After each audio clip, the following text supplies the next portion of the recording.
Nice haircut.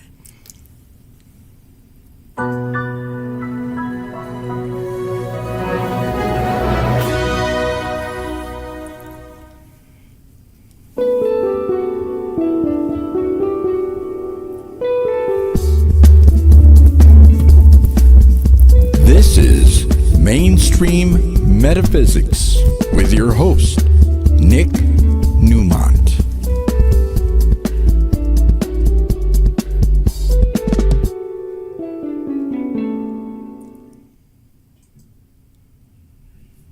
And welcome to Mainstream Metaphysics. It is a very hot Wednesday night, August 6th. Oh my goodness, I've got myself thrown off. We are doing Wednesday night tonight, so Audrey and I could do the show together. Welcome. I am Nick Newmont, coming to you from the studios of Conejo Valley Talk Radio on the Newmont Consciousness Network. And look who is with me on the show tonight. Audrey, welcome back. Hello. Nice to be back. Do you know the last time you were on the show with me? Nope. Last October, the anniversary show. Ah, yeah, that was a good show. It was a really good show. It was a lot of fun to do. Every guest that I wanted did that show. Everybody. Yep. It was really cool. Really cool. Thank you for tuning in. I appreciate it. I mean, tonight's show is about Audrey and for Audrey. She has a lot to talk about, and when doesn't she? Well, it's true. It's true. We have a lot to talk about. First of all, a few announcements. Coming up on Saturday the 17th, I believe that is, class that we are teaching called, the Soul Hara, which is the soul level Hara line or line of intention that flows through us and working with divine light energy. So if you are interested in a very advanced form of the healing arts, contact me for more information. And if you'd like more information, you can email me at nnewmont@gmail.com or call the center for any information, 818-865-8770. And you can get any information, including whatever the weather is. But if you look out the window, you will know what the weather is. Hot. Hot. It's hot. It's August. Who's kidding who? And then, Audrey, you have something that you're doing that's by invitation only. Yep. Right? Yeah, but we're not talking about it because it is by invitation. I know, but it's very special. We're in an interesting moment right now, so I'm bringing together a select group of people to have some fun. Right. Yep. Exactly. We had some fun Monday night. Our acquaintance, as you could say, our friend Freddie Revelle, his partner and another couple joined us for dinner, and it was really cool. And Freddie has been on the show before. Down the road, Freddie will return, and our daughter Milena, who does the opening music for this show, got to meet Freddie, and he graced us at the piano, right? Yep. And then Milena sat down and played for him. So it was quite the musical night. It was really was cool. Fun. It was really cool. So they'll get together and spend more time together, I am sure. What else is coming up? I think that's it. And the Tarot class, if you didn't take the Tarot class a few weeks ago, we are going to represent that. So if you're interested in studying the Rider-Waite deck Tarot and from the ground up, let me know. For more information on that, you can get in touch with me. And it is Mercury retrograde. It is. Mercury goes direct on the 11th at 12:30 a.m.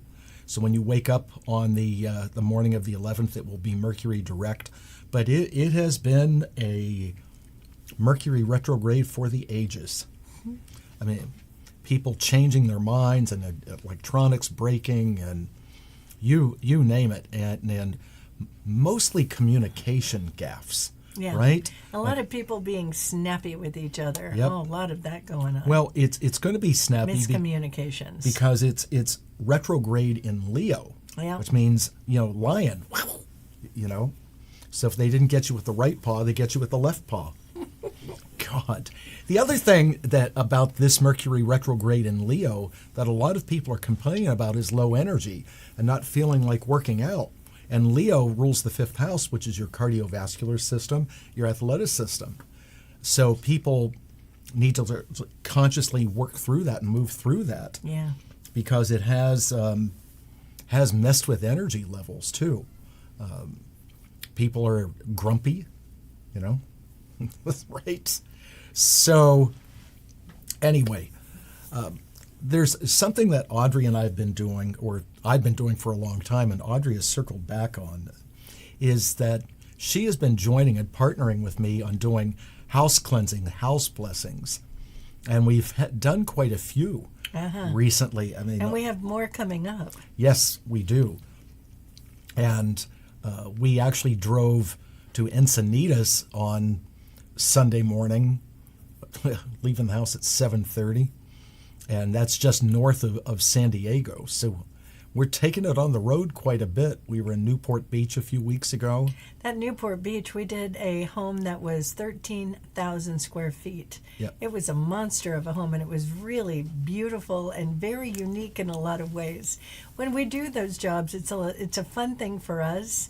And I was telling Nick, it's like we do those homes, and if we actually meet with the owners afterwards, which that house we didn't actually physically sit down with the owner, but I was telling Nick, because we're both therapists, so I said, if people had us come in and bless their home before they became clients of ours, therapy clients, it would speed up the process a lot, because when we are in somebody else's home, you can see things, and it's not a judgmental seeing them, it's a observation of why people get stuck or, Right. in particular stagnant. This is something that came up recently.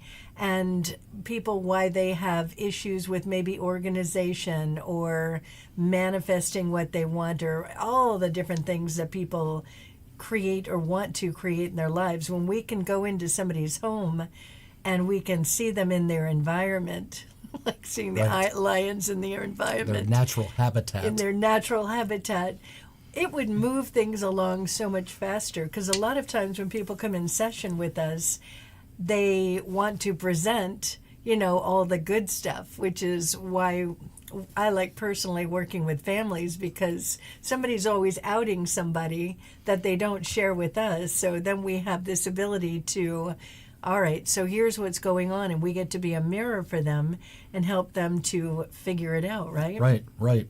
And it's interesting that before we go, sometimes people want to know what they have to clean up and do, and I tell them, no, don't adjust anything. Just let us come in and do our work. Yeah, Now for you, you studied this with me way back in around 2001, 2002, pentagram ritual. And it's not just that Audrey, partners with me. Audrey has actually studied this, so she's been through a lot of my advanced classes, and not everyone gets into the internship and then into the advanced Tree of Life classes and then into pentagram rituals. So you went through a period like I did where you took a lot of schooling. Yeah. You were just a handful of years behind me in that. And doing the energy work as well. But when you're married to Nick Newmont, it's like, he's the expert, so I just refer to him all the time rather than doing that part myself and then put myself into, creating this little book that we're going to be talking about. What's it like for you, having studied pentagram ritual like 22 years ago and now really doing it, partnering with me? Actually, it's fun. You lead the way, so I'm just his assistant. He and I both do the work, but there's a lot of it that I rely on him because he is so gifted in what he does. But there's times where, it's very precise. You have to do these things just the way that they need to be done. And sometimes I will, like for instance, sometimes if the energy, like in this past house, the energy was really heavy. and it was a lot, and I wasn't very grounded. So there were a few times I was like, I had to remember which area to go in, because you have to be specific when you're starting any area, any room, and you have to do it this way and that way, and you have to really be very precise because you're moving energy. And so that job in particular, Nick's like, Audrey, you need to ground and center yourself there. Or make sure you're aiming at the right corner, because when you get into dimensional work like this and everything is done starting with the south or southeast corner, you have to make sure when you go upstairs and you're not in alignment with where you started visually, you have to make sure that that's where you're starting and finishing. Or sometimes, like this table is beveled when you go into what would be a corner. The way the architect built the wall, it's slanted, not a deep corner, and you have to find where that corner is because you're blessing. You guys can't see it, but if you saw this table, this would be like a room nightmare. You'd have to really configure out how to make this where you're moving the energy properly. Right. So it is quite the study, and we do have to lay it out. When we set the altar up, we do have to use the compass that's in the phone to identify east, west, north, south. So, and the bigger the house, the longer it takes, because once the ritual is open and everything is set up, we have to cleanse and bless every corner with holy water. There's 3 times, incense 3 times. So it is, the bigger the house, the more time consuming. And that 13,000 square foot house, if Audrey hadn't been with me, because it took 5 hours, it would have been about 7 if I did it myself. Yeah. And it also... And he had 2 areas set up. For a house that big, you have to have 2 altars set up. Yeah. So it's a lot of work. It is. It's like pushing through mud, chin deep mud, doing that. Ed's laughing because Ed knows what that work is. So, yeah, it's a lot, but I appreciate that, and it's good for you. Yeah. Well, it's good for us. We make it fun. We definitely get the work done, but we chat on the way up and the way back, and have a good time together. Right. And when it comes to the formal way that I do that and we do that, there's not a lot of people that do it this way. In fact, what did the homeowner say a couple days before? Oh, that she was burning sage. And see, look at Audrey's reaction. Go ahead. When people burn, there's this huge belief around burning sage that if you're burning sage, you're cleaning out these things that are not wanted. And like Nick told this person, they actually like the sage, the elements that are not something that you want in your house are, that is attractive to them.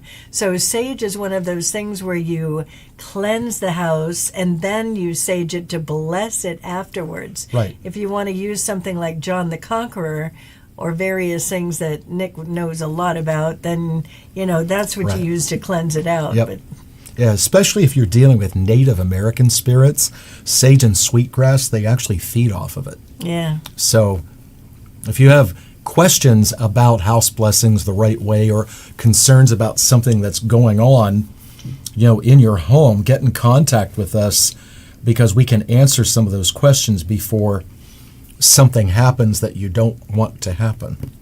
Wow.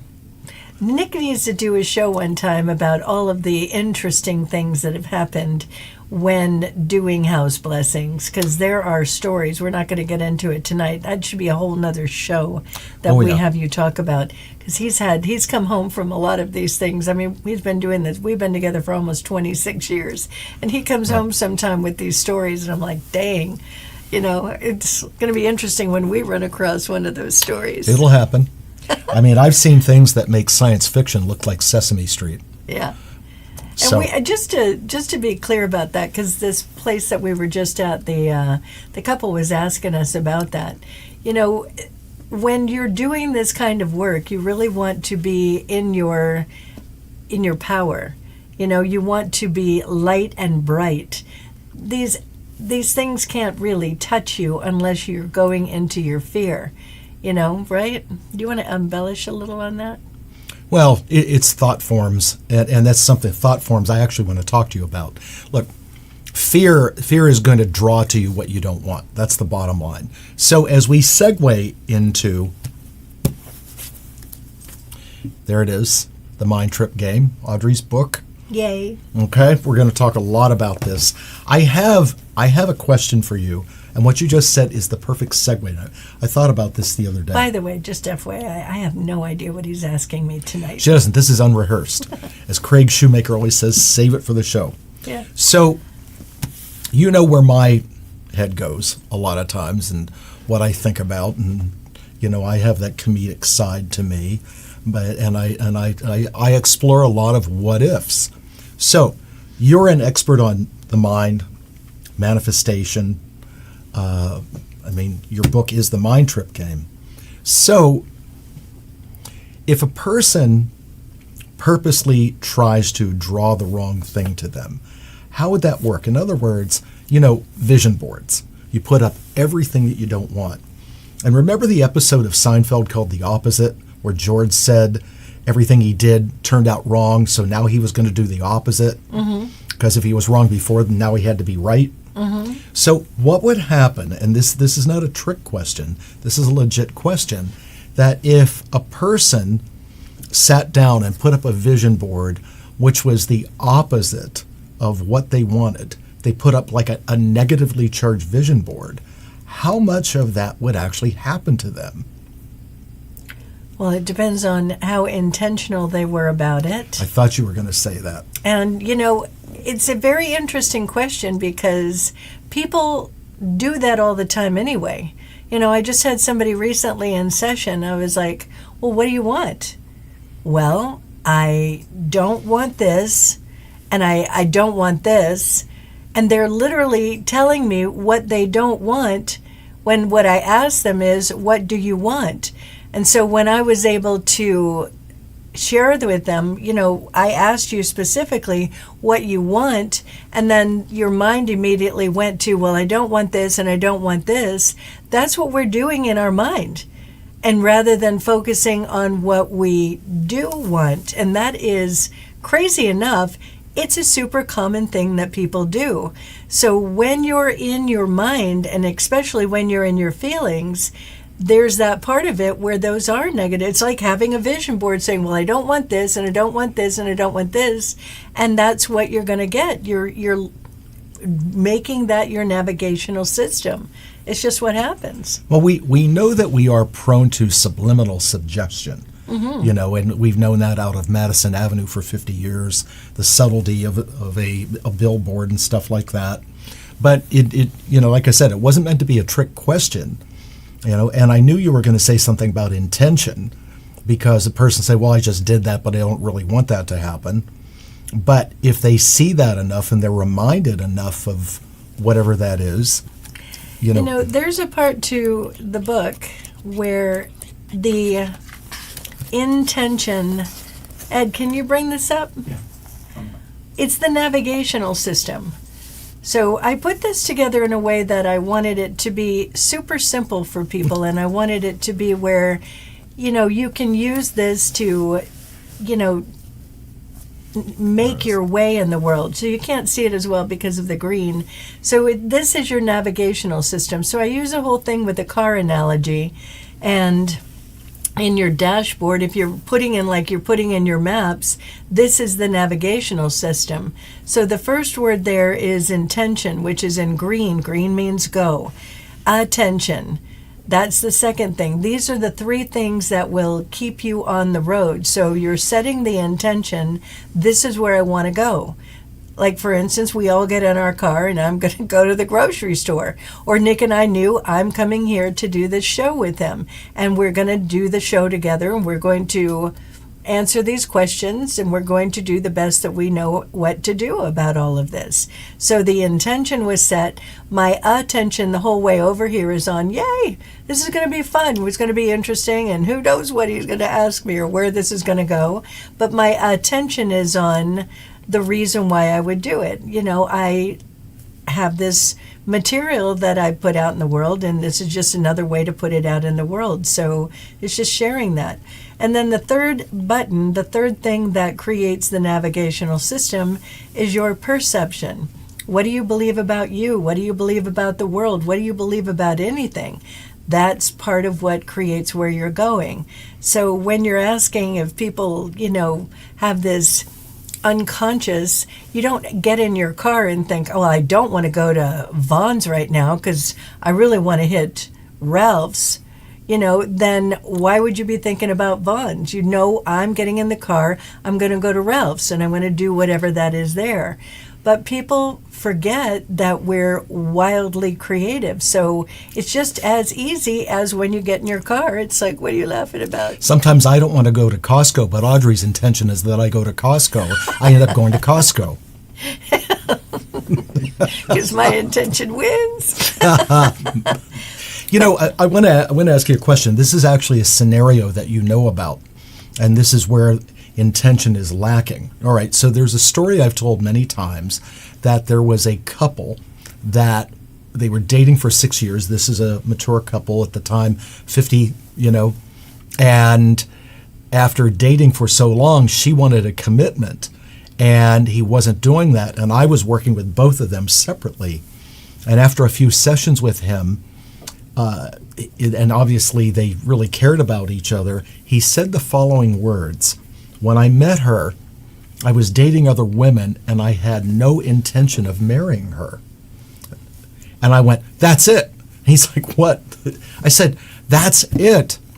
And he said, well, what do you mean? I said, you had no intention of marrying her. And he's like, but I love her. I said, I know you do, but you're a man of integrity. And so you set an intention and you kept that intention. Yep. And so the lights went on and went back to the co-therapist that they were seeing, and it was a couple months later and they got married. So that shifted everything just like that. So how many times do we have clients come in that, they sit down and I'll ask them, I give them this information, and it's like, your intention is the thing that leads the way, so what do you want? And they look at me like, I've never thought about it, I don't even know. And then we have to get a little more clear, and it's like, well, can you just land on you want to be happier in your life? Oh, yeah, that would be a good thing. Maybe you want some more abundance. Yeah, and they never have thought about how creative they are. Most people just do life and things happen, and it's like, oh, I guess I'm supposed to go this way or that way, and they don't have their intention set. Another example with a client, it's like this person, when they first came to see me, had a super big fear of flying. Speaking of getting married, super big fear of flying. So they came to see me, and we sit down and they start talking about their fear of flying. And for like a few minutes, and it's like, oh, well, we could do this, and this. And we figured out the fear of flying, like that. And then they said, you know what? I've never had the love of my life. I've never had a strong relationship. And the rest of the time was talking about that. Well, she understood. She got clearer around her belief systems and everything that was going on. She's happily married now. And there was some period of time we were working together for her to be more intentional in relationships, be more intentional on what she wanted. Right. She just, had her attention, creative part, on I don't have the love of my life. And that's where she was coming from continually. In your book, and you have a lot of analogies about the car analogy and so on and so forth, and your book is very unique. As I said in the review I wrote about it, that it's a therapy session in 98 pages. It's an easy read. But what was your original inspiration for the car analogy, the mind trip game? Because I know your workbook, which I've used with my clients many times, the tools for... Did you say a workbook, Nick? Oh, there we go. So we corrected that. So go ahead. He tells me the other day, he goes, Audrey, we need to look at that because people don't really want to work. It's a game. And it was like, you're right. So we've now changed the workbook. All my clients come in and they get a workbook because I give a lot of information on that first session. And a part of it is, one of the first pages is, what's your intention? Where is your attention? And then there's 3 different pages on different things around perception. So it's an educational thing because most of us never learned all of this. Right. So when you're talking about the number one, I really did not want to write a book, to be honest. I had no desire to write a book. And Spirit, my clients would come in and I would take notes for them and I would give them to my client. And I started realizing, rather than giving all these notes, I'm going to give my clients a little workbook. So I made a book, the workbook, and I was like, I think that's good. I think the workbook is enough. And Spirit kept going, no, you need to write a book.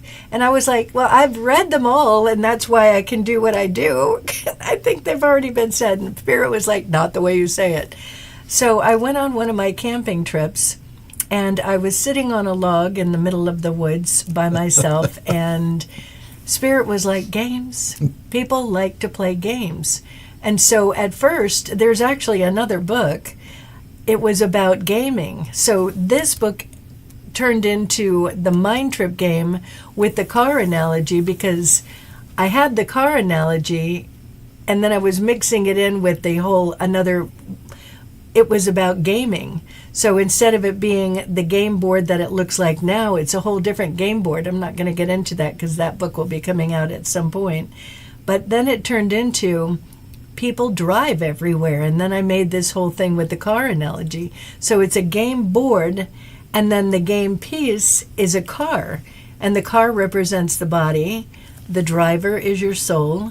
And there are 3 versions of the driver. There's the number 1 driver, that energy that flows in and as and through us all the time. A lot of information on that. In fact, I'm just about to make a whole video about that. And then there's the adult in the front seat, that person who's logical, reasonable, present. And then there's the kid in the back seat. So the kid in the back seat, that's the one that has all the feelings, the emotions like anger, anxiety is huge for people right now, stress, worry, all of that.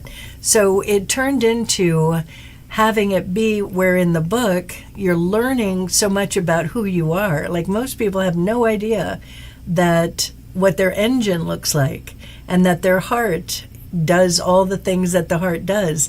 The mind is like a quantum computer. So part of the book is giving brief descriptions about all of this so that you have an awareness of what you're actually driving, because this is just the car. Who we are is who's driving the car. So then I got to thinking about all of this, and it was like, as you're going around the board, there's certain things that you can do that are introspective. And so along the way in the book, there's all these things that are a mind trip. So the mind road trip for mapping the journey, perspective, for the mind-brain chatter that goes on. So there's all these different things along the way in the book where you hit a moment where you're doing a mind trip, which you'd think I would just get to one really quick. And so when you're looking at it, it's very simple. Here's a mind trip, I think, coming up, right? Mind road trip for perspective.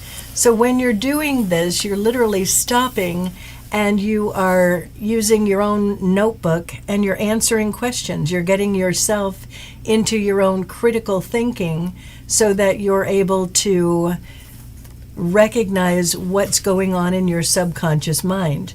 So along the way in the book, there's all these things to do. And like here, this is talking about how your brain is a brain, but with many minds. And as you can see, I made all these little bullet points with the brain. I made it very simple and easy to use, very user-friendly.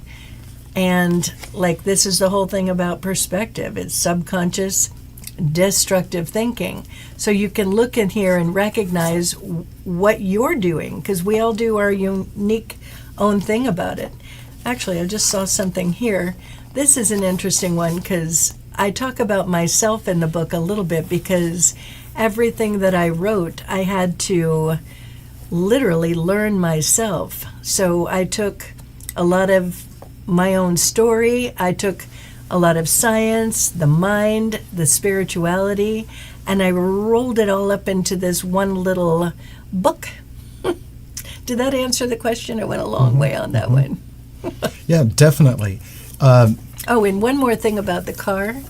So the reason why I use this particular car, it's a taxi cab, right? So I'm like an Uber driver. So when people come into my office, they're like the kid in the back seat or the adult in the front seat, and I'm able to be their person who's like, well, where do you want to go? And here, I'm going to show you how to get there. So I use a taxi cab because it's apropos. You actually have, I won't betray you, you actually have a really good idea for a TV show. Yeah, that's So- coming up soon. Actually, I'm looking for a volunteer. Anybody want some free therapy? You need to be wanting to be on camera and go for a drive with me. Yep, it's a really good idea. You know, what you do, and there was a conversation the other day, is a little bit of inspiration for me because I work with a lot of youth athletes, and what I'm going to do is put together something called the playbook. Ah, Okay, I love it. you know, like the X's and O's of adjusted behavior via hypnosis. So that's a Well, whole. for athletes, I use a whole thing with football. You know, using the quarterback, you're the quarterback in your own game. And then in the end zone, that's where you want the ball to go. That's where your intention is met. And you have the four corners of your love life, your health, your success, your abundance, and just simply your joy. So a lot of times people never get it on that first throw. They're Hail Mary. So you have to, one down, two next down, and then there's a part of it, did your ball get intercepted? And what do you do in that situation? It's a whole another analogy That sounds like being rejected in a club. It's intercepted. Well, the ball gets intercepted, it goes the other way. So Yes, you it have to does. realign yourself and figure out what to do there. Exactly. Life. And you were saying that you have another book that you. So this is the Mind Trip game. And there's another book, it's for gamers. So this is for everyone. There's another one that's for gamers. So instead of it looking like this is the game board here here. So when you're going around the board, you have your starting point. There's your intention. And then highway hypnosis. Every time you're in highway hypnosis, you have fear feelings, false evidence appearing real. You're angry, you're worried, you're stressed, or whatever. So you're paying attention to your feelings more than your thoughts, because the feelings will show up first. Sometimes people roll around in their thoughts for a very long time. They'll be angry for a while before they recognize what to do about it. This helps you to understand when you feel that clenching in the pit of your stomach, or you're feeling tightness in your shoulders, or all these things that people feel, something in your heart. Everybody has the way that they feel their feelings. So when you recognize those feelings and I'm angry, then you get to move up to the pit stop. And then when you're in the pit stop, you are stopping the car here before it goes down the hill at your breakdown or hell, whatever you want to call it. And then there's things that you do here. You choose calm, you communicate, take a new action. Sometimes you just need to release it and let it go. And you focus on your solutions and get support. So once you've done this, then you're moving to the next. And there's the toolbox, and there's all these things to do where you're reprogramming your mind. You're literally in that process of creating new beliefs, new habits, new way of being. And then once you have done that to an extent, then you move into cruise control. And in cruise control, life is good. So the other game is, instead of all of this, it's for gamers. I have a lot of people that come into me that are gamers. So it's like games. I don't want to say what it is because I haven't put it out yet. Mm-hmm. But for anybody who plays games, just the controller itself, the game controller, That's like the navigational system. So when my clients come in, it's like you have a controller of you. And the controller of you is your, it's here in the book. Let's get to it because it's, so the controller of you is missing. Where do I put it here?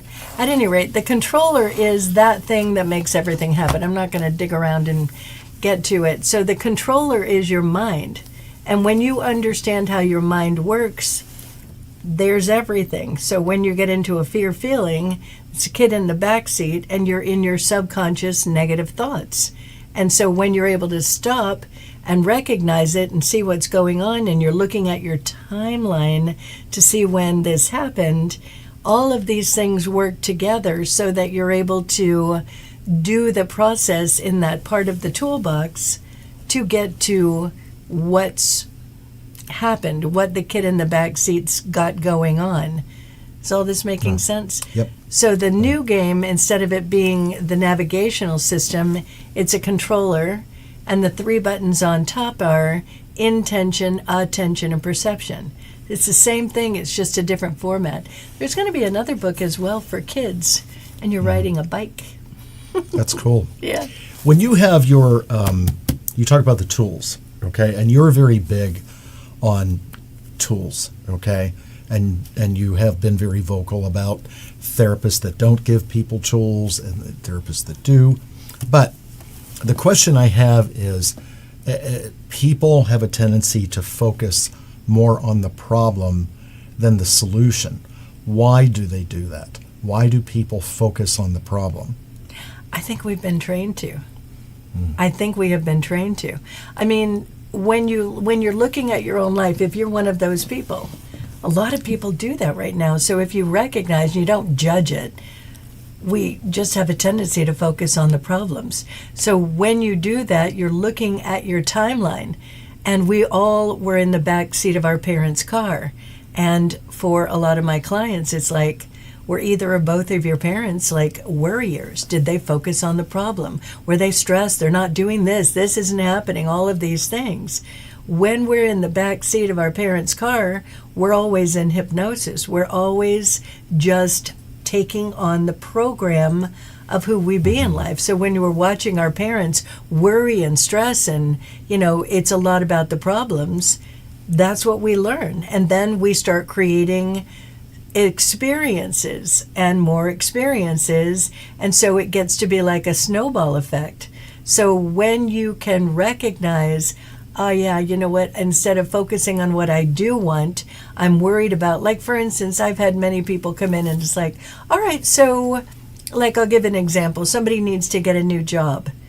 And it's like, all right, what kind of job? And here's, write down your intentions for the job. What is it that you are creating? And so this happens. It's like, all right, so you've got your intentions, and then the first thing out of their mouth is, yeah, but I think I'm too old. Well, that's a problem. That's not what you're wanting, or, what if? That's a huge one that people do. What if? Or, whatever those experiences are that, well, back then I didn't get what I wanted. Yeah, well, back then you weren't working with me, were you? Now you're working with me. You're changing your environment. You're changing who you are, what you do. Like another person who never had a love in their life. Never had I've never had a love. All right, so that's where you were. So let's look at what you learned. Let's look at the 0 to 8. When you were in the back seat of your parents' car, what did you learn? Well, parents weren't all of that loving. They weren't very healthy relationship kind of people. So then you're looking at the relationships, not the relationships, the adventures or the experiences that they had, and none of it had worked because they had this foundation of a belief. So we start working together, and it's like they would say, well, I've never had, yeah, but here you are. Well, this isn't working, and why isn't it working? Let's look at it. One thing after another with this focus on the problem and understanding it and being in the process in that toolbox, that person, you know who I'm talking about, they found the love of their life. You know who I'm talking about? No, I don't. It was a female, and they'd never had that love of their life. You'll tell me later. All right. At any rate, found the love of her life, and I don't see her anymore because I think they're doing very well. So it's just a process. So when you think this is where I am and this is who I am, that's not it. It's what you have learned up to this point. I'll give another example, and this is a big one. Just recently, somebody was telling me about people in their life that have anxiety. The parent, the kids, they all have anxiety. They're all taking anxiety meds. And so it's like, okay.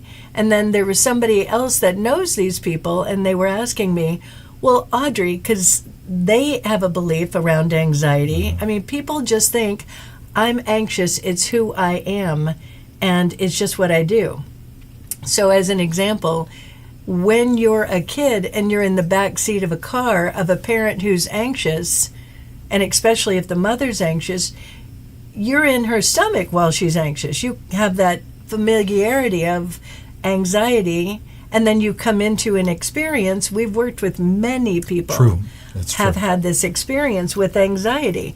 So then you have this life where anxiety is just kind of where you're at. And then many people, I have anxiety, we go to the doctor, and the doctor says, oh, you have anxiety, you should be taking this med. So then it's now the doctor's going to fix the anxiety. The reason why I bring this up is we have many people who don't take as much or any anxiety medication, and they have managed their anxiety in a new way. Like this one person had asked me, well, have you ever had anxiety? And I was like, absolutely. I've had panic attacks. I know exactly what anxiety is. And no, I don't have it anymore. And if I have something that comes up that creates like a bit of anxiety, I got to stop the car. What am I thinking here? Because anxiety is almost always you're here in the moment and you're imagining something that's going to be on that road that's not going to be happy or good for you. So it's important. And I was telling this person also, and this is something important, being I don't have it in the book. There's a really good book by Daniel Amen, and Dr. Daniel Amen, and he wrote a book called Change Your Brain, Change Your Life. And a lot of those meds, we're supposed to be taking them to slow down, like the basal ganglia part of your brain is where anxiety is. So when you're able to slow down that part of your brain with meds, not that meds are bad, but I don't know that we need to be on them for the rest of our life. In his book about this, he says you slow down that part of the brain, and then he is talking about all the different parts of the brain, all the different things that go on, and then he gets to the part of his brain, or part of the brain, where he starts, I'm not going to bring it up, where he starts talking about finding the ants, your automatic negative thoughts. And I was like, I started dancing around my house when I was reading that part, because I've already got that. Mine is called subconscious negative thinking. And so when you're able to slow down the anxiety, get yourself more calm, and then you're able to look at what's going on here from another perspective, another perception, then you are in the process of changing it. It doesn't change overnight, it changes over time. And how many times have you seen that with your clients? I mean, well, one of the things that's a big part of it, and there's one of your clients that's infrequent, and then I was just talking to one of our holistic doctors about a client that doctor and I share, is that when people are infrequent with their sessions, that is, they're not going the distance on their trip. I love the way you said that, not going the distance. Well, and sometimes people are done. I mean, it's like I don't see some people, and I know they're doing well in their world. well, like for instance, you have a female client that's like Eeyore the donkey, okay, and nothing is ever right or good enough for, the one that seems to be liquidating.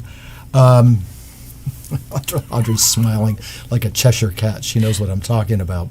So what happens Love is this person. what I'm referring to is that when people focus on the problem and they come and have a therapy session, but they don't show up again for 6-8 weeks when the problem manifests in a different form. I'm going to show you what that looks like. Okay.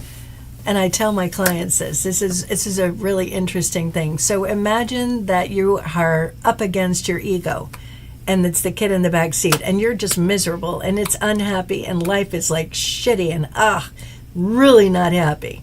So they come in for that first session, and imagine that there is a bungee cord attached in between. This is the adult, and this is the kid in the back seat. So they come in, and the adult is able to get a little bit away from the kid in the back seat, and it's like, oh, life is better. This is good. Okay, I'm learning all this stuff. I'm not here. I'm actually over here now. This is good. And then they stop coming because life is better, right? So what happens is you get a little bit away from the ego, but you don't fix the actual problem. The actual problem is still there. You've just made it a bit better. So what happens is we have what I call a slapback or a snapback, and that bungee cord brings the adult right up against the ego again, and that kid in the back seat, and you're just like, this is not good. I've created another moment for myself. This is not happy. And so then they come back in again, and they're, Audrey, I need a tune-up. I've got this going on. It's like, okay, let's do it. And they get a little bit further away, and they feel better, and then not really actually gotten rid of that belief or done the actual finish of it. So there's another snapback, and then you get a little bit further away. It's like that thing about peeling an onion. That first part of the onion's a pain in the ass. Then you get to the second layer and the next layer, and before you know it, you get to the nut of it. Sometimes it takes a fair amount of, and you notice every time it gets, the bungee cord gets tighter, and it's like harder of a slapback. So when you actually get to the root of it, you know it. That cord is cut, and you will never have another moment like that. You'll have other moments that you'll be dealing with better and differently, but you're never going to have that thing again. And that's a thing that people just need to get, because if you don't finish the process, it's like it doesn't go away. People have a tendency to want to suppress, and I'll just put it over there. In fact, do you want me to talk about that thing? Go ahead. People have a tendency, and that's another part of all of this, and it's back here. It's called the crash. And what people do, I'm going to show it to you. Look, I opened right up to it. I don't have to turn it. It's this part of the book, and it's called the crash. And what people do, and now you can show me back because I diagram it or show it out. People have a tendency in our lives, many of us in the 0 to 8 in particular, it's like you're driving along in your beautiful little car, and there is a moment where there's trauma. And it can be big traumas, or it can be these little traumas that add up. But what happens is, if you were actually in your car and you're hitting a wall, your car would get dinged up, and it's like you take your car to the mechanic. Nick and I are mechanics, and you'd say, hey, my car is a little dinged up here. We got to fix this thing. But we as kids didn't know about the mechanic. We didn't go to a mechanic. So what happens is people get where it's like uncomfortable to drive in their car. It gets to be just too painful to have a lot of the hard feelings that go with trauma. So a lot of people do this. This is one of those things that I don't think is talked about enough. People have a tendency to, I'm just going to put that car over here, the ego, the kid in the back seat. I'm going to put the kid back there, and I'm just going to keep moving forward. So I'm going to take the I am strong car, I'm a powerful person car.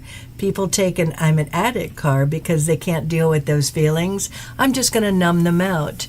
They're going to take the I'm an overworker car. There's all these different versions of it, but they don't want to deal with their feelings. So they put the feelings over there, and they just keep on rolling. So the funny story that goes with this, one of my clients, you probably watch and you know who you are. I told him one day, I was like, it's like you are driving a limo and you have a glass partition that you put up, and it's like you're telling him, you need to shut the hell up back there. I want nothing to do with you. And this guy looked at me and he started laughing and he goes, oh, no, Audrey, I've taken it one step further. He's in a U-Haul in the back. I started laughing. It's really funny. But that's what people do. I don't want to deal with those emotions. I don't want to deal with that stuff. I'll just suppress it over here, or I'll compartmentalize it, or I'll put it in its own little Pandora's boxes. People have told me all these things. And you can do whatever you want, but if you don't address them as we get older, they don't just go away. We don't have the coping to be present, and various things start to happen, and that kid in the back seat can get louder and louder, and then we don't have the capacity to deal with it. So when people come to, like Nick and I, we show them how to, instead of dissociate, be present with that kid as the adult and be able to work with those feelings rather than suppressing them. But I think even more importantly, teaching people how to own the first driver and what that means and how miraculous they are, Mm-hmm. When people, and I said this to someone recently, when people are reluctant to address the problem, which is the truth of the situation, which is why whatever isn't working out in their life, that they, unless they're willing to confront what that is, they're not going to get better. The problem is going to continue in various aspects of their life because they're not looking at the reality of what is. They dance around that. And sometimes you just have to be a little more confrontive with clients, say, this is what's going on. This is the situation. And once we identify that, or, the way they taught us in school years ago was getting them to buy the symptoms, that this is the problem that you're having, okay, and accept that this is it. Then we can work going forward. People get into their homeostasis. They get into what is normal. And when they're in their homeostasis, they don't realize, like people have said to me, ugh, I don't want to dig into that. In fact, I was just saying it myself. Years ago, they told me at Agape, you need to deal with your inner child. And I was like, no, I don't want to deal with her at all. She was a mess. She was stupid. She was a hot mess. I just want to be this person. I want to keep moving forward. And unfortunately, people think, well, I'm okay. And it's like, but are you really? You look at the four corners of your life. Are you really happy? Well, I'm happy enough. Are you in love? I'm good, Audrey. I'm good the way I'm at, because it's normal. It's their homeostasis. But then it's like the feelings, once you start looking into it, it's like, well, maybe I'm not okay. But then they think, it's going to be too painful to deal with that. So one of the reasons why I put this together the way I put it together is I don't think we have to re-experience any of the pain. I don't think we have to, like some people imagine going to therapy and you're just like a hot mess and you're crying and it makes life even worse. Mm-hmm.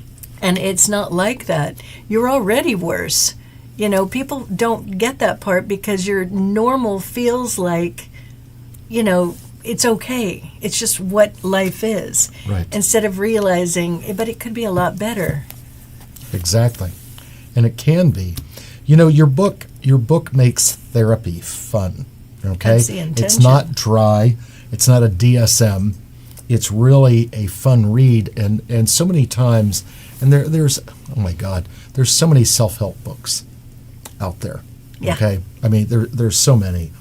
But sometimes they're just a difficult read. Now, you did something really smart recently. You do a lot of smart things, but there's one thing. It's nice when your husband says that, huh? Right? Yeah, well, it started with marrying me, but that was a long time ago. We're going to get past that now. That was the child in the backseat saying that. especially at my age. So there's a lot of people say, I don't read. I don't want to read. And you did something really good. So I have had a few clients. It's like, if you will read this, it'll speed things up. It'll give you a good foundation, and working together, it'll make things go faster and easier for you. I don't read. Or they'll get it, okay, I'll read it. And it's like they come back in, I didn't read your book. I don't care if you read my book. It's your life.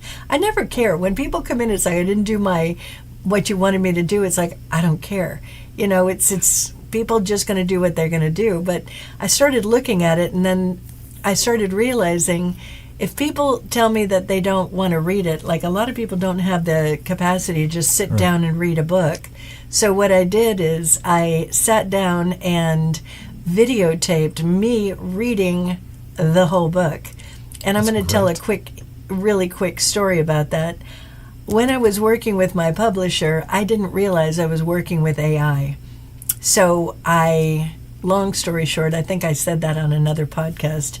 Long story short, I'm reading that book myself for the first time after having checked through it with my own AI and catching errors that my editor didn't catch before I actually put it out, and then putting it out thinking, okay, I have put out a 98 over 100 manuscript here. I'm all good to go.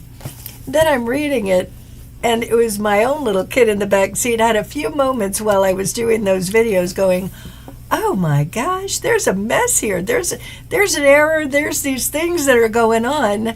And so it was an interesting moment for me. So if you're watching it, you might be able to catch me catching myself in some of those videos. Right. I'm getting a new publisher, by the way. So, in the couple minutes we have left, so how do people get your book? They can go to my website, audreynewmont.com, and I have a whole page there for the Mind Trip game. So you can get the book through that page, or you can click into the YouTube channel. I have my Conscious Mind Tripping podcast where I have the whole book. It's on a playlist. So there's 14 videos. And if you're having issues with communication, you can go straight to the one about communication. If you have issues with anything, you can go to the different videos. You don't have to read the whole thing straight through. Right. Now, we do sell the book at the Newmont Center. Yeah. So for a short time, and you're only going to know this if you're watching this show, so coming up ahead, so if you call me and order the Mind Trip game, which is $26.99 plus tax plus shipping, you will get a copy of Numerology by Nick Newmont, only paying the tax and shipping. The book is basically free if you buy Audrey's book. Oh, wow. That's a nice deal. Mm-hmm. And this is worth $18. The book is $26.99. If you want more information, you can call the center at 818-865-8770 or call Audrey at 818-665-6165. But you get the dual package. This is the Numerology book, which is, your book is 98 pages. Mine is 365. His book is really cool. Thank you. But tonight is not about my book. This is about your book. But it is really cool. So you get a 2-for kind of deal if you order Audrey's book through the center. I can't do that if you buy through Amazon or anything like that. But if you call me or Audrey, you will get this shipped out to you. Yay. Now, in a little bit of time, I do want to say next week's show, my guest is Alexandra, channeling Golden Arrow. So please tune in, and it will be Tuesday night, back to Tuesday night. And you've taken a little bit of hiatus from doing your podcast. Yeah, because I've been doing a lot of other things. It's not like we haven't been busy. I want to say thank you from the bottom of my heart. Thank you. Of coming on the show. I know you are busy, and this is the first time we've really, I've shown your book and recommended people to buy it, but this is the first time you've been on with it talking about it. Thank you for having me on. You I greatly are welcome. appreciate it. Oh, It was absolutely. So how about I buy you dinner? fun. Okay. All right, there we go. See how easy that is? Folks, thank you so much for watching. I'm Nick. This is Audrey. We are the Newmonts. And we will continue our antics out there in the therapeutic and metaphysical and paranormal investigative worlds, sharing our journey along the spiritual path. Never a dull moment, huh? Never boring. No, not at all. And always we want to thank Ed Hunt back there. Thanks, Ed. Taking control of everything. And I will see you next week, next Tuesday night with Alexandra. Please watch. It will be fun. Oh, yeah. She's great. I love Absolutely. So once again, and as always, take care of yourselves. Take care of each other. I will see you next week. Thanks for watching, everyone. them. Good night.